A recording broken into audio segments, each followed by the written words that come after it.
नमस्कार। प्लांटेक्स पर आपका स्वागत है और हमेशा की आपसे निवेदन है प्लांटेक्स को सब्सक्राइब करें, बेल आइकन जरूर दबाएं, हमारे वीडियोस को लाइक करें एंड फ्रेंड्स एंड फैमिली के साथ शेयर करना बिल्कुल नहीं भूलें।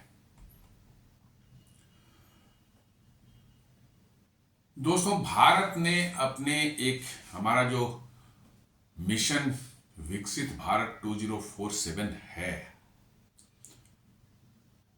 जहां पर भारत को हम एक विकसित देश के रूप में जो है देखना चाहते हैं और उस लेवल पर खड़ा दिखाना चाहते हैं दुनिया को, जहां पर हम हमारे विकसित देश जो अमेरिका है, वेस्टर्न यूरोप है, हम उसके जैसे उसी के लेवल के हमारी देश की व्यवस्थाएं हो। और उस मिशन विकसित भारत 2047 में एक बहुत बड़ा एक जो ये है वो है भारत के एनर्जी सिक्योरिटी को लेकर के कुछ बातें कही गई है। जी हाँ, भारत की भारत को देखो, ट्रेडिशनली जो है अभी तक, अब आगे क्या होगा मैं नहीं कह सकता, बट अभी तक जो है एनर्जी डिफिशियंट जो है कंट्री माना गया है। जी, हमारे पास कोल डिपॉजिट्स हैं, ठीक ठाक हैं, लेकिन अच्छी क्वालिटी के नहीं है। पावर प्लांट में इस्तेमाल हो जाते हैं, बट स्टील प्रोडक्शन या अन्य चीज़ों के लिए जो है हमें बाहर से आयात करनी पड़ती है। यूरेनियम हमारे पास बहुत कम है, तेल भी, ऑयल भी जो है, क्रूड ऑयल भी बहुत कम है। हाँ, नॉन रिन्यूएबल एनर्जी की बात कहें तो सनशाइन अपने देश में काफी ज्यादा होता है, नो डाउट। न्यूक्लियर में भी जो एक अनएक्सप्लोर्ड जो है क्षेत्र है, थोरियम का जो है, जिस पर भी काम चल रहा है, यदि हम वो थोरियम रिएक्टर बनाने में सक्षम हो गए, सफल हो गए, तो फिर हमारी एनर्जी की आवश्यकताओं के लिए हम थोरियम का इस्तेमाल करते हैं। थोरियम डिपॉजिट्स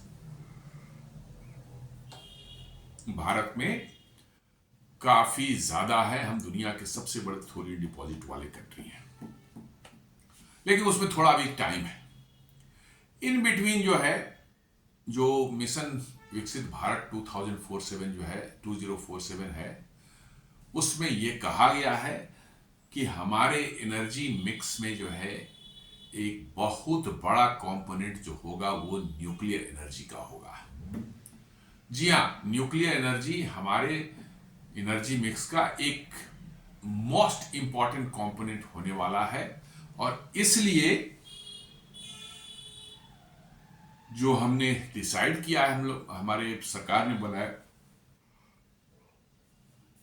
जो योजना बनाई है कि 2047 तक हमें 100 गीगावाट इलेक्ट्रिसिटी प्रोड्यूस करनी पड़ेगी न्यूक्लियर पावर प्लांट से जो है। और अभी हमारी है हार्डली 8-9 गीगावाट। जी हाँ, जो कि अगले कुछ सालों में 22 गीगावाट तक पहुंच सकती है। जो अभी चल रहे हैं, कुछ प्रोजेक्ट्स जो चल रहे हैं अंडर कंस्ट्रक्शन जो है, वो सभी आ जाएंगे, तो हो सकता है कि 22 गीगावाट तक हम लोग अगले 3-4 साल में पहुंच जाए।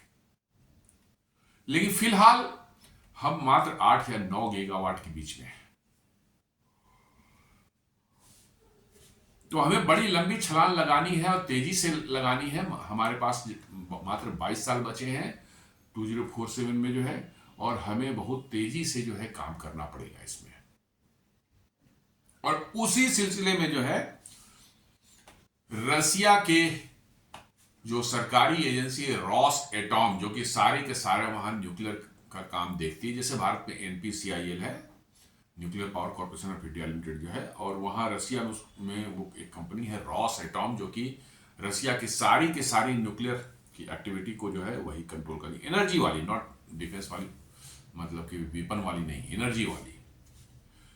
उसका एक न्यूज आया, Rosatom is ready to contribute to India's goal of increasing nuclear generation capacity to 100 gigawatt by offering efficient and proven technology।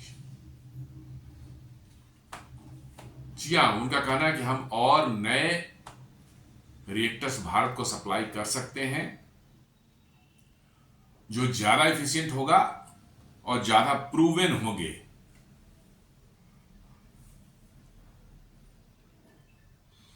Hindustan times ने भी इसको मतलब कि जो है कल के न्यूज में ही इसको कवर किया है। कहते हैं ये developing aspects for new nuclear power plant in India with advance reactors, Ross atom. मतलब रॉस एटॉम का कहना है कि वो भारत के लिए एक अलग से स्पेसिफिकेशन न्यूक्लियर रिएक्टर्स का डेवलप कर रहे हैं, जो कि काफी एडवांस्ड फीचर्स के साथ होंगे। एडवांस फीचर से ज्यादा कैपेसिटी होगी और ज्यादा सेफ होंगे, और वो स्पेशली जो है इंडिया के लिए डेवलप किया जा रहा है, ऐसा रॉस एटॉम ने बताया।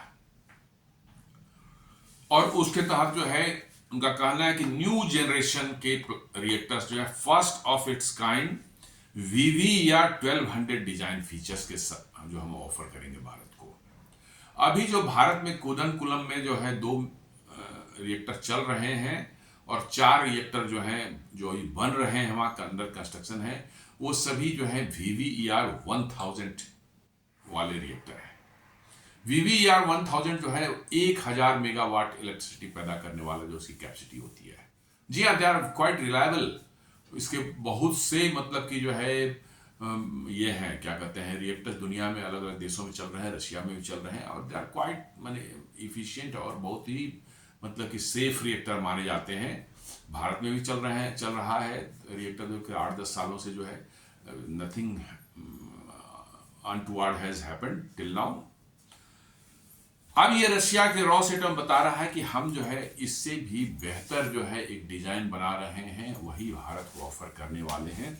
ये कहते हैं VVER 1200 डिजाइन जो है हम भारत को देने वाले हैं। VVER जो है 1200 जो है एक नया डिजाइन उन्होंने बनाया है और इम्प्रूव किया है VVER 1000 को जो है, और इसकी जो है पावर जनरेशन कैपेसिटी भी उससे ज्यादा है VVER 1000 से जो है।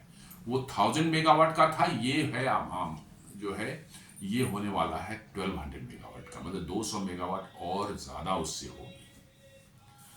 तो मतलब करीब करीब 20% कह सकते हैं कि एक्स्ट्रा मतलब कैपेसिटी इसकी होने वाली है। और पुराने जो VVER 1000 जो अभी लगे हुए हैं 2 और 4 लग रहे हैं। और मुझे जहां तक ध्यान है 2021 में जो व्लादिमीर पुतिन भारत आए थे, तो उनके साथ कुछ एग्रीमेंट वगैरह उस समय हुए थे। उसी समय जो है कूदनकुलन प्लांट का जो है 4था और 5वां यूनिट का जो है उसका कंस्ट्रक्शन शुरुआत हुई थी। एग्रीमेंट थोड़े 1 साल पहले हो गए थे, बट शुरुआत हुई थी काम की जो है। और उसी समय ये कहा गया था कि भारत में ऐसे और कई लोकेशंस पर क्लस्टर ऑफ रिएक्टर्स जो है रसिया की मदद से भारत बनाएगा, और उसमें एक स्टेट, और तो स्टेट का बहुत ज्यादा क्लैरिटी नहीं दिखाते, बट एक स्टेट के बारे में जो है बिल्कुल क्लियर किया था कि आंध्र प्रदेश में जो है एक रिएक्टर जो है क्लस्टर जो है लग सकता है। जैसे कूदनकुलम में 6 रिएक्टर लगे हैं 1-1000 मेगावाट के, तो 6000 मेगावाट जनरेट कर रहे हैं। It may be one of the largest, मतलब कि जो है may be the not largest but one of the largest, मतलब कि जो है हो जाएगा जब 6000 मेगावाट का पूरा कंप्लीट हो जाएगा। तो अब समझ लीजिए उसी तरह से यदि वहां 6 रिएक्टर का एक क्लस्टर जो है 1200 मेगावाट वाला VVER 1200 लगा दिया जाए, तो करीब जो है 7200 मेगावाट का जो है एक सिंगल रिएक्टर हो, माने एक सिंगल साइट पर न्यूक्लियर पावर के क्लस्टर बन सकते हैं। और ये मैं समझता हूँ दुनिया का लार्जेस्ट होगा शायद। जयपुरेजिया कहने को 10,000 मेगावाट का है, बट फंक्शनल जो है उसके जो है 5-6 हज़ार से ज़्यादा नहीं है। Rest of the either decommission हो गए या बहुत पुराने हो गए हैं, they can not be used. तो जयपुरेजिया यूक्रेन में है, जिसके आप यूक्रेन लड़ाई में बार बार सुनते हैं कि भाई उस पर अटैक हो जाएगा तो खतरा हो जाएगा, न्यूक्लियर रेडिएशन फैल जाएगा, बहुत सी बातें हो रही है, पर अभी तक तो सेफ है। आगे क्या होता है देखना पड़ेगा।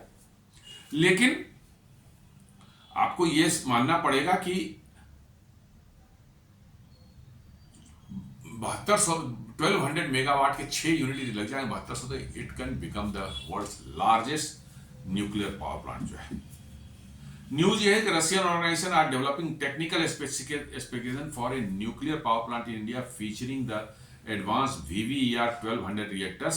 Russia's state run nuclear corporation Rosatom said on Monday. जी हाँ, ये रॉसएटॉम ने डायरेक्टली खुद अपने बताया कि हम डेवलप कर रहे हैं, जल्दी ही तैयार हो जाएगा और भारत को ये ऑफर किया जाएगा। जी हाँ, रशियन टेक्नोलॉजी जो VVR-1000 जो कुदनकुलम में चल रहा है, 10-12 साल हो चुके हैं। पहला यूनिट 2013 में चालू हुआ था, दूसरा यूनिट शायद 2016 में चालू हुआ था। तो दोनों के सब एक कह सकते हैं कि 11-12 साल हो गए, दूसरे के 8-9 साल हो चुके हैं। तो they are quite safe till now. और चूंकि दुनिया में कई जगह चल रहे हैं वो, मतलब कि जो है, तो इसलिए हमें नहीं लगता कि उसमें कोई किसी तरह के सेफ्टी फीचर्स का कोई हमें डाउट हो। तो VVR-1200 में और इम्प्रूव्ड सेफ्टी फीचर्स को डाल रहे हैं, और भी ज्यादा पैसिव सेफ्टी फीचर्स डाले जा रहे हैं। पैसिव सेफ्टी फीचर्स क्या होते हैं कि एक्टिव फीचर्स जो होते हैं उसमें आपको एक्टिव कंपोनेंट्स की जरूरत पड़ती है, पंप की जरूरत पड़ती है, कंप्रेसर की जरूरत पड़ती है, कुछ वाल्व ऑटोमेटिकली ऑपरेट होने की जरूरत पड़ती है। पैसिव फीचर्स में जो है ऐसे हैं कि इसमें आप, और ये सब करने के लिए आपको एनर्जी की जरूरत, इलेक्ट्रिसिटी की जरूरत पड़ेगी। बट यदि कोई कैटास्ट्रॉफिक फेलियर हो जाता है, कोई बहुत बड़ी दुर्घटना हो जाती है वहां, तो इलेक्ट्रिसिटी सप्लाई भी बाधित हो जाती है, तो फिर उसको कंट्रोल करना बड़ा मुश्किल हो जाता है। जैसे फुकुशिमा जापान में हुआ था। जी हाँ, सुनामी की वजह से उनके जो है सारे जो है स्टैंड बाई सिस्टम या सेफ्टी फीचर जो है वो सभी के सभी नकारे हो गए थे, और वहां पर बहुत बड़ा डिसास्टर हो गया था। 2011 की बात है ये। तो उससे निपटने के लिए आजकल कोशिश ये की जाती है कि भाई जितने ज्यादा से ज्यादा सेफ्टी फीचर जो मतलब कि जो है वो पैसिव हो, अपने आप वो काम करे, जैसे gravity, pressure differential, convection current का इस्तेमाल करके जो है हम ऐसी सिचुएशन को जो है रिएक्टर को कूल डाउन करना हो, चाहे उसको जो है मतलब कि जो है फ्लडिंग करनी हो, उसको कूल करने के लिए जो है ये सब फीचर्स जो है आपको पैसिव यदि सेफ्टी फीचर्स आपके हैं तो यू आर मोर मतलब कि समझिए कि सेफ, क्योंकि आपको एक्टिव कंपोनेंट्स में है नहीं जिनके फेलियर होने की संभावना ज्यादा हो उस समय। ये पहले देखा जा चुका है 1979 में जो है, जो 3 माइल आइलैंड जो अमेरिका में जो हुआ था, ये उनके बहुत से कंपोनेंट्स जो है काम नहीं किए। चेरनोबिल में भी यही हुआ 1996 में जो है, जो रशिया में है, सॉरी यूक्रेन, वो भी यूक्रेन में ही है। तो वहां पर भी मतलब कि जो है आपको जो है सेफ्टी डिवाइसेज जो है एन वक्त पर डिफरेंट कारणों से जो है, कहीं इलेक्ट्रिसिटी नहीं मिली, कहीं कुछ और हो गया, डिफेक्ट आ गया, तो काम नहीं किए, जिसकी वजह से सिचुएशन और एग्रेवेट होकर के जो है अल्टीमेटली वो कोर मेल्टडाउन में चला गया, सिचुएशन चला गया और बहुत बड़ी डिसास्टर हुई। तो ये नए जो रिएक्टर्स आ रहे हैं, कोशिश की जा रही है कि जितने ज्यादा से ज्यादा पैसिव सेफ्टी फीचर्स दिए जाए ताकि ऐसी सिचुएशन ना क्रिएट हो। कुदनकुलन मैंने बता ही दिया कि VVR-1000 के 6 यूनिट लग रहे हैं और 6000 मेगावाट इसकी पूरी कैपेसिटी है। जब 2 कमीशन हो जाएंगे सारे के सारे, 2 यूनिट चालू हैं, और थर्ड का बताया जा रहा है कि प्री कमीशनिंग एक्टिविटी शुरू हो गई है। मतलब आप मान सकते हैं कि अगले 1 साल में ये थर्ड यूनिट भी उसका चालू हो सकता है।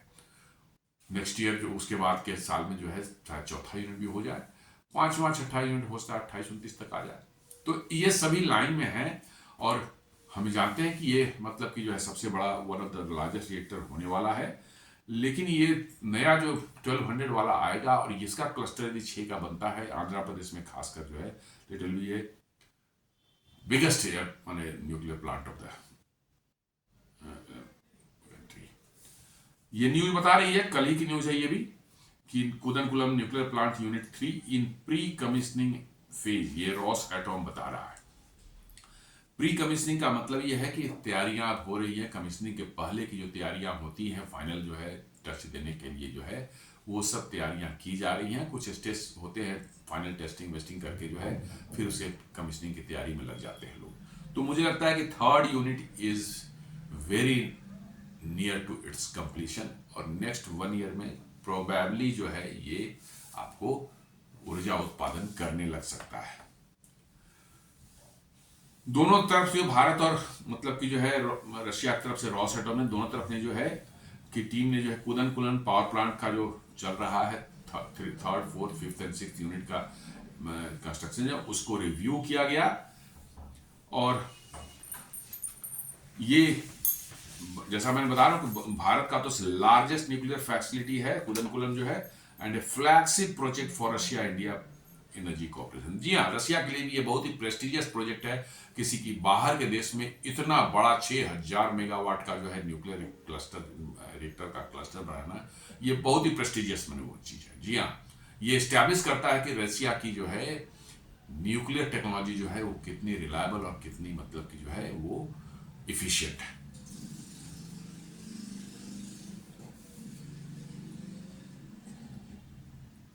साथ साथ जो है रॉसएटॉम ने जो है एक डेवलप किया है फ्लोटिंग न्यूक्लियर पावर प्लांट। जी हाँ, रशिया में जो है डेवलप किया गया है फ्लोटिंग न्यूक्लियर, जो बार्ज पर है, बहुत बड़े बार्ज पर जो है उन्होंने एक न्यूक्लियर पावर प्लांट लगाया है, जिसको कि टो करके समुद्र के में जो कहीं भी ले जा सकता है और किसी सी शोर पर जो है उसको एंकर कर दिया जा सकता है और वहां पर वो पावर सप्लाई जो है कनेक्ट कर देंगे तो ग्रिड से तो पावर सप्लाई दे सकता है। जी हाँ, पहली बार दुनिया में फ्लोटिंग न्यूक्लियर पावर प्लांट जो है रशिया ने बनाया है। It is functional. अभी 1 साल 2 साल पहले ही बना था ये। It is functional. तो रॉसएटॉम ने वो फ्लोटिंग जो वाला यूनिट है, आप बार पर जो न्यूक्लियर पावर प्लांट जो रशिया ने बनाया है वो भारत को भी उन्होंने ऑफर किया है, ताकि आप भी जरूरत पड़ने पर इसको मूव कर सकें। जी हाँ, उसको मूव कर सकें और जहां लोकेशन आपको उचित लगे वहां पर ले जाकर एंकर खड़ा कर दें, एंकर कर दें उसको और ग्रिड से कनेक्ट कर दें, पावर आपको देना शुरू कर दें। ये उन्होंने ऑफर किया है इंडिया को। और आपको ये भी मालूम होना चाहिए कि रशिया जो है बहुत बड़ा यूरेनियम सप्लायर, दुनिया का ये बहुत बड़ा एडवांटेज है रशिया के साथ न्यूक्लियर पावर प्लांट को तैयार करने में, क्योंकि आपको अल्टीमेटली तो फिर यूरेनियम चाहिए होगा। इनरिच्ड यूरेनियम उसकी जरूरत पड़ती है 5% तक, 3 से लेकर 5% तक यूरेनियम इनरिच्ड होना चाहिए उसका। रसिया एक बहुत बड़ा सप्लायर है, इवन यूनाइटेड स्टेट्स को भी सप्लाई करता है, इसलिए रसिया की एक रिलायबल सप्लायर के रूप में जो है दुनिया में जाना था यूरेनियम का। और इसलिए जो है हम पावर प्लांट बनाएंगे तो लंबे समय तक जो है यूरेनियम की सप्लाई की जो है वो रशिया सुनिश्चित कर सकता है। इसलिए जो है रशिया के साथ जाना हमारे लिए काफी फायदेमंद होने वाला है। आपको याद होगा 2008 में जो है अमेरिका के साथ में एक सिविल न्यूक्लियर मतलब की जो है एक डील हुई थी, एग्रीमेंट हुआ था 2008 में कि वही अमेरिका की कंपनियां जो है भारत में जो है न्यूक्लियर ये लगाएंगी, क्या कहते प्लांट लगाएंगे, भारत सरकार जो है उनको न्यूक्लियर प्लांट लगाने देगी और अमेरिका जो है भारत को न्यूक्लियर सप्लायर ग्रुप में एंट्री करा दे। न्यूक्लियर सप्लायर ग्रुप में एंट्री होने से आपको काफी फायदे होते हैं। फ्यूल सप्लाई जो है आपको पूरी दुनिया में कहीं किसी भी देश से आप ले सकते हैं। देन आपके जो है कुछ कमिटमेंट भी आपको जो है कुछ फैसिलिटीज भी मिल जाती है, मतलब कि जो है अपने न्यूक्लियर प्रोग्राम को डेवलप करने के लिए जो है पहले से ज़्यादा मतलब कि जो हो जाता है। और आप एक न्यूक्लियर सप्लाई भी आप करना चाहते हैं, न्यूक्लियर मटेरियल भी किसी दूसरे कंट्री देना चाहते हैं, वो भी परमिशन आपको मिल जाती है। बट उसमें कुछ भी आगे नहीं, डील तो हो गई ना, अमेरिका ने भारत को न्यूक्लियर सप्लायर ग्रुप में एंट्री दिला पाया चाइना के अपोजिशन के कारण, तो वो भी नहीं हुआ और उनकी कंपनियां भारत में एक भी काम शुरू नहीं कर पाई। 17 साल हो गए, एक भी काम नहीं शुरू। क्यों? उसका कारण यह है कि भारत में जो है एक है सिविल न्यूक्लियर लायबिलिटी मतलब कि जो क्लाउज है कि कोई बाहर की कंपनी यदि सप्लाई करती है या प्लांट लगाती है भारत में तो चलाएगी तो फिर भारत की nuclear power corporation of India NPCIL, उसमें क्लाउज है भैया कोई मतलब कि जो है डिसास्टर होता है, यदि न्यूक्लियर डिसास्टर होता है उस प्लांट के साथ में तो उसकी सिविल लायबिलिटी जो होगी सप्लायर की, क्योंकि डिजाइन आपका है, आपने सप्लाई किया है इक्विपमेंट, तो आपकी होगी मतलब ऑपरेटर की नहीं होगी। अमेरिकन कंपनियां they don't want to take any liability, नहीं, उनको सिर्फ सामान बेचना है, भारत में बेच दिया जाए, उसमें खराबी निकले कुछ भी होगी उससे न्यूक्लियर डिसास्टर हो जाए भारत में, दे डोंट बॉदर। उनका कहना है कि नहीं, हम सिर्फ सामान देंगे, यहाँ पर आपको हम लायबिलिटी नहीं लेंगे, और इसलिए कुछ भी आगे नहीं बढ़ पाया। जबकि रसिया के साथ ऐसा नहीं है, वो हमारे कानून के साथ चल रहे हैं और सिविल मुश्किल जो न्यूक्लियर लायबिलिटी उसके साथ में अटैच्ड है उसका रिवोक है, fine, it is nothing wrong with this. इसलिए रसिया के साथ हम आगे बढ़ रहे हैं, अमेरिका के साथ आगे नहीं जा रहे हैं। फ्रांस में भी शायद कुछ ऐसा ही समस्या है, सिविल न्यूक्लियर लायबिलिटी, उनको भी एक 6000 मेगावाट का प्लांट बनाना था, कहाँ जैतापुर है उधर कोंकण महाराष्ट्र, वहाँ का लोकल प्रोटेस्ट भी जो हुआ है किसानों का और लोकल वहाँ के रेजिडेंट्स हैं उस एरिया के विलेजर्स हैं उनका वो भी एक कारण है। लेकिन मुझे लगता है कि फ्रांस भी जो है वो सिविल न्यूक्लियर लायबिलिटी जो है लायबिलिटी से दूर भाग रहे हैं सभी, इसलिए जो वो भी अब ज़्यादा इंटरेस्ट नहीं दिखा रहे। बट रसिया उस लायबिलिटी से नहीं भाग रहा है, बिकॉज कि उनको अपने डिजाइन पर भरोसा है कि कुछ भी हो जाए आप कर लें, जितना भी कर लें, डिजाइन इतना पुख्ता है कि उसमें कोई ज़्यादा रिस्क नहीं है कुछ, तो वो आगे बढ़ रहे हैं।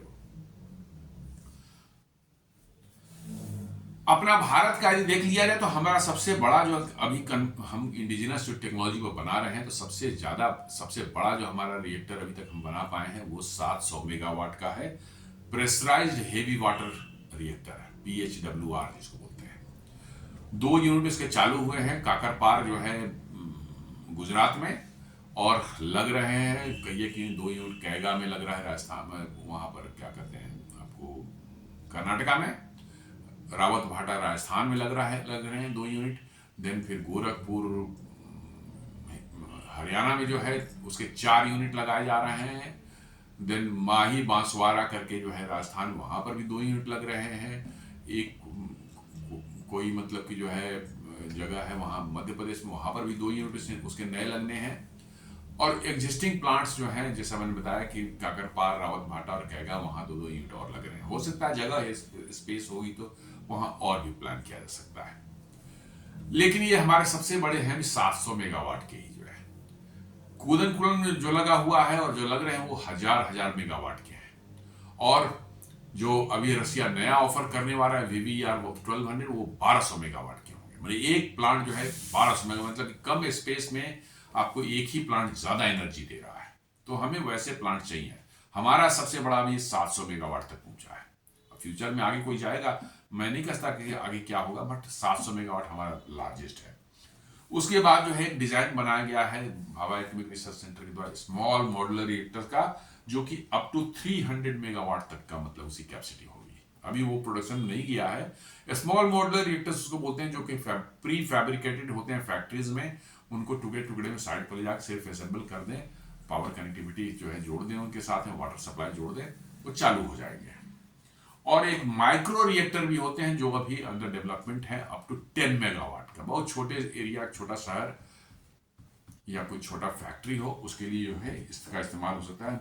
ये 10 मेगावाट का जो है ये अभी अंडर डेवलपमेंट है। स्मॉल मॉड्यूलर 300 मेगावाट इसका डिजाइन तैयार है, लेकिन बनना तो नहीं, प्रोटोटाइप बना नहीं है। तो स्मॉल मॉड्यूलर रिएक्टर के फायदे जो है ये आप देख लें कि प्री फैब्रिकेटेड होते हैं और मैन्युफैक्चर किए जा सकते हैं फैक्ट्री में, जहां सीरियल प्रोडक्शन तेजी से बन सकते हैं, कंस्ट्रक्शन कॉस्ट कम होगा। And installed on site, equipment बने हैं, सीधे साइट पर ले जाकर लगा दिया है, उसको जो है कोई ज्यादा साइट पर काम करने की जरूरत नहीं आपको पड़ती, सब कुछ रेडी होता है। इसलिए जो है इसमें कॉस्ट कम आएगा और जल्दी आप लगा पाएंगे, क्विकली आपका जो है लग सकता है। दूसरा फायदा है सिंपल एंड सेफ, इसमें बहुत ज्यादा जो है करीब करीब जो है हर चीज में पैसिव सेफ्टी फीचर्स डाले गए हैं, जिसके कारण इसको माना जा रहा है कि इट इज वेरी सेफ, एक कोई कैटास्ट्रॉफिक फेलियर इसमें नहीं हो सकता। देन उसका कारण है कि स्मॉल मॉड्यूलर रिएक्टर छोटा होने का नेचुरली इसमें फ्यूल भी कम रिक्वायरमेंट होगी, ये एक अनदर मने हुआ है।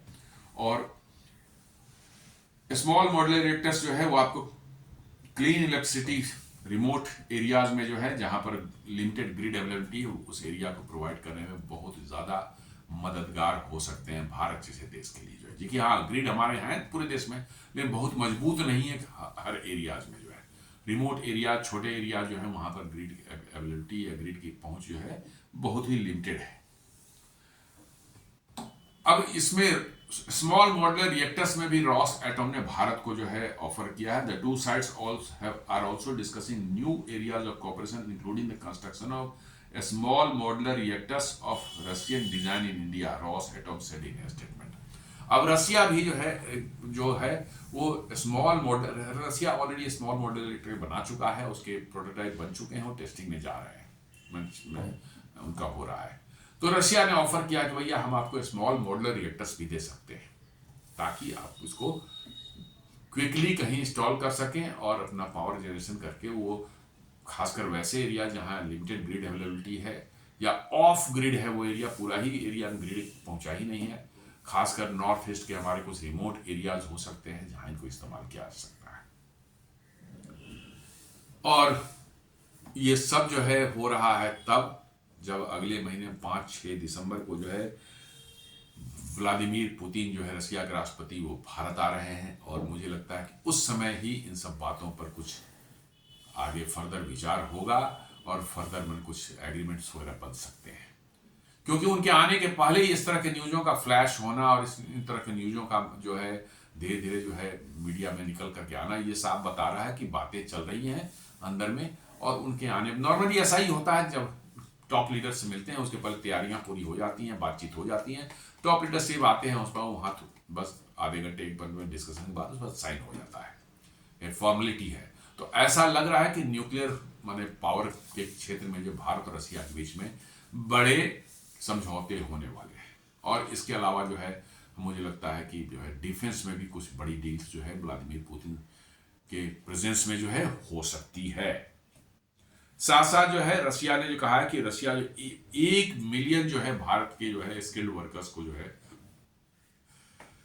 रसिया में काम देने के लिए और परमानेंट रेजिडेंसी देने के लिए तैयार है।